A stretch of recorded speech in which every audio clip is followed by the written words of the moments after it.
Welcome back students, आप सबका स्वागत है ट्रेंड्स एजुकेशन के चैनल पर। तो हमने लास्ट वीडियो में कवर किया था कुछ इंस्टीट्यूशनल और नॉन इंस्टीट्यूशनल्स के बारे में, जिसके अंदर हमने नॉन इंस्टीट्यूशनल के बारे में जाना था क्या होता है और इंस्टीट्यूशनल का कुछ हमने मीनिंग तक देखा था।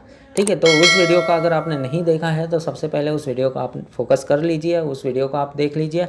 Then after we will start this video. ठीक है, तो in this video we will going to take further process of institutional sources. ठीक है, तो इंस्टीट्यूशनल का जो सोर्स दिया गया है इसके अंदर लगभग आपको टोटल 5 पॉइंट्स दिए गए हैं, जो मैंने लास्ट वीडियो में कवर अप किया था। डिटेल्स में नहीं देखे थे लेकिन फिर भी कुछ हद तक देख लिए थे। ठीक है, जैसे कि नाबार्ड था, उसके अंदर नाबार्ड था, उसके बाद रूरल कोऑपरेटिव क्रेडिट इंस्टीट्यूशंस था, कमर्शियल बैंक्स था, रीजनल रूरल बैंक्स था और लास्ट था माइक्रो फाइनेंस इंस्टीट्यूशंस। देखो नाबार्ड क्या होता है, नाबार्ड का फुल फॉर्म है national bank for agricultural and rural development.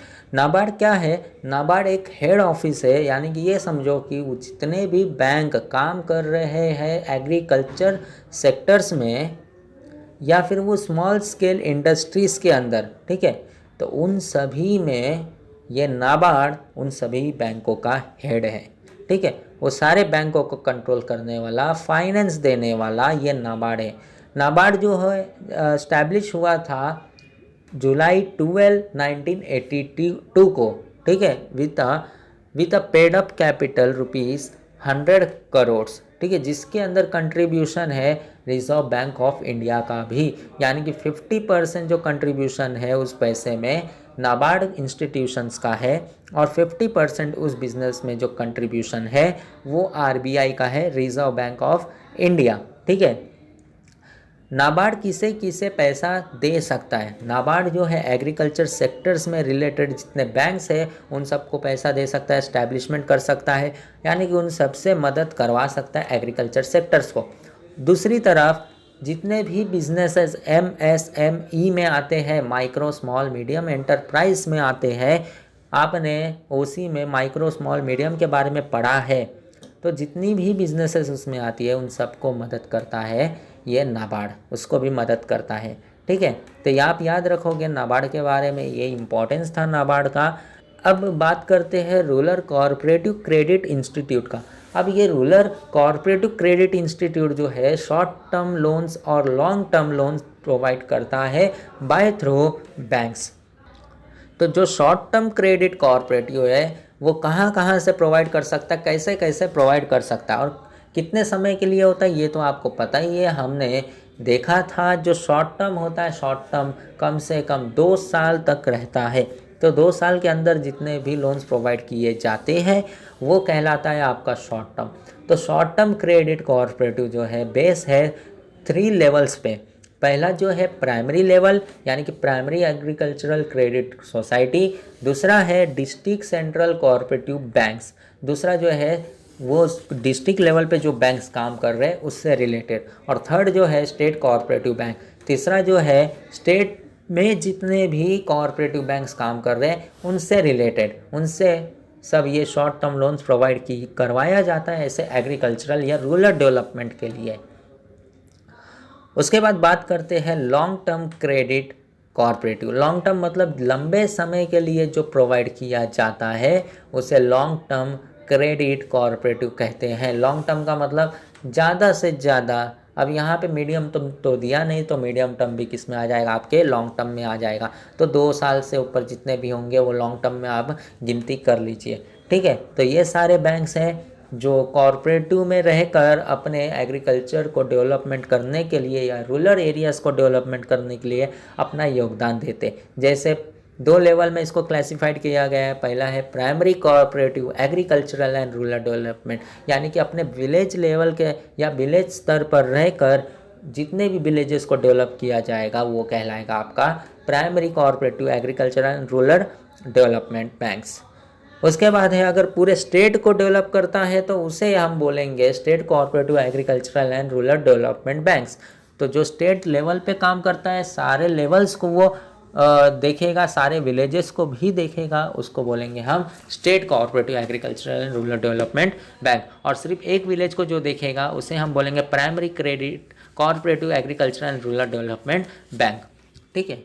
और थर्ड पे आ रहा है हमारा कमर्शियल बैंक। कमर्शियल बैंक वो मतलब वो सारे बैंक जो रूरल को डेवलपमेंट करने में ही इस्टेब्लिश है और उसको डेवलपमेंट कर रहा है। अब कमर्शियल बैंक जो है ये आपको शहरों में भी दिखेगा या आपको विलेजेस में भी दिखेगा। तो रूरल में जितने भी कमर्शियल बैंक है वो लोग रूरल डेवलपमेंट भी कर सकते हैं, लोगों से जो है पैसे भी ले सकते हैं। तो कमर्शियल बैंक में जो है डिपॉजिट भी लिया जाएगा और लोन्स वगैरह भी दिया जाता है। फोर्थ हम देखते हैं रीजनल रूरल्स बैंक। अब रीजनल रूरल बैंक जो है ये इस्टेब्लिश हुआ था एक्ट के थ्रू, एक स्पेशलाइज्ड बैंक कहलाता है, जो कि इसका एक्ट पास हुआ था 1976 में। रीजनल रूरल बैंक एक्ट 1976 इसका जो एक्ट है इसके अंदर ये रूरल बैंक रजिस्टर्ड है। ये जनरली इसीलिए ओपन किया गया था क्योंकि जितने भी रूरल्स एरिया है, विलेजेस है, उनको अच्छे से डेवलप कर सके, उसके अंदर अपना योगदान दे सके। तो इस बैंक को, रीजनल रूरल बैंक को इसीलिए इस्टेब्लिश किया गया था। एग्रीकल्चर से रिलेटेड लोग या फिर फार्मर्स हो गया, स्मॉल फार्मर्स हो गए या फिर स्मॉल बिजनेसेस हो गया, उन सबको फाइनेंस देने का काम ये रीजनल रूरल बैंक्स करता है। तो ये रीजनल रूरल बैंक जो है ज़्यादातर आपको रूरल एरियाज़ में ही या सेमी अर्बन एरियाज़ में दिखेगा, लेकिन शहरों में बिल्कुल भी नहीं दिखेगा।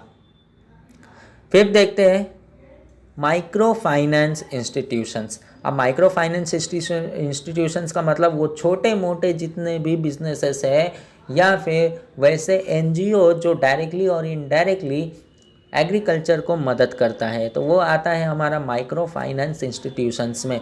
तो ये जितने भी इंस्टीट्यूशंस है, माइक्रो फाइनेंस इंस्टीट्यूशंस, वो भी बैंक की तरह लोन्स वगैरह प्रोवाइड करता है एग्रीकल्चर्स को, और वहाँ से जितने भी फार्मर्स वगैरह है उन सब को लो रेट में या एकदम कम रेट में, यानी कि रेट मतलब इंटरेस्ट रेट, तो कम इंटरेस्ट रेट में रूरल्स में जितने भी फार्मर्स है एग्रीकल्चर से रिलेटेड उन सबको प्रोवाइड करता है लोन। और जो है as compare to non institutional ये बहुत ही अच्छा है, या फिर बैंक के थ्रू भी देखा जाए तो बैंक से बेस्ट है इनका माइक्रो फाइनेंस इंस्टीट्यूशंस का, जो कि यहाँ पे बहुत अच्छे से भी चलता है, लोगों के साथ जुड़ा भी है, उनको इनडायरेक्टली हेल्प भी करता है, और यहाँ पे कोई किसी भी तरह का कोई ख़तरा भी नहीं है, इल्लीगल वगैरह भी नहीं है। हाँ, कभी कभार इल्लीगल भी हो जाता है, ऐसे इंस्टीट्यूट आ जाते हैं जो फार्मर्स को लूटते तो है, लेकिन गवर्नमेंट ने इसके ऊपर या फिर आरबीआई ने इसके ऊपर बहुत फोकस किया है और उन्हीं को परमिशन दिया है जो इसके अंदर सक्षम है। यानी कि आरबीआई ने कुछ रूल्स एंड रेगुलेशन लगा दिया कि अगर आपको इसमें फाइनेंस देना है, पैसे वगैरह लोन्स वगैरह देना है, तो आपको ये सारे कंडीशंस को मानना पड़ेगा, तब जाकर आप कोई लोन्स वगैरह दे सकते हो। ठीक है, तो माइक्रो फाइनेंस इंस्टीट्यूशन, बस इसमें इतना ही इंपॉर्टेंट है, नॉन इंस्टीट्यूशनल सोर्सेस और इंस्टीट्यूशनल सोर्सेस। तो आपको ये सारे याद रखना है, एग्ज़ाम में इसके ऊपर क्वेश्चंस बनते हैं, पूछे जाते हैं, तो एग्ज़ाम के पॉइंट ऑफ व्यू से बहुत इंपॉर्टेंट है। ठीक है, तो आज के इस लेक्चर में हमारा जो है ये चैप्टर समाप्त होता है। ये आपका जो चैप्टर नंबर 5 था, रूरल डेवलपमेंट इन इंडिया, ये आपका यहाँ पे समाप्त होता है। ठीक है, नेक्स्ट वीडियो में हम इकोनॉमिक के नए चैप्टर के साथ मिलेंगे आप सभी से। तब तक के लिए जो है इसे आप पढ़ते रहिए। कोई डाउट होगा तो हमारे टेलीग्राम ग्रुप को भी ज्वाइन कर लीजिए, क्योंकि उसके अंदर जितने भी रिलेटेड डाउट्स है आप डायरेक्टली पूछ सकते हो, और इसका जो लिंक है आपको डिस्क्रिप्शन में मिल जाएगा। तो हम मिलते हैं नेक्स्ट वीडियो में नेक्स्ट लेक्चर के साथ। तब तक के लिए टेक केयर एंड धन्यवाद।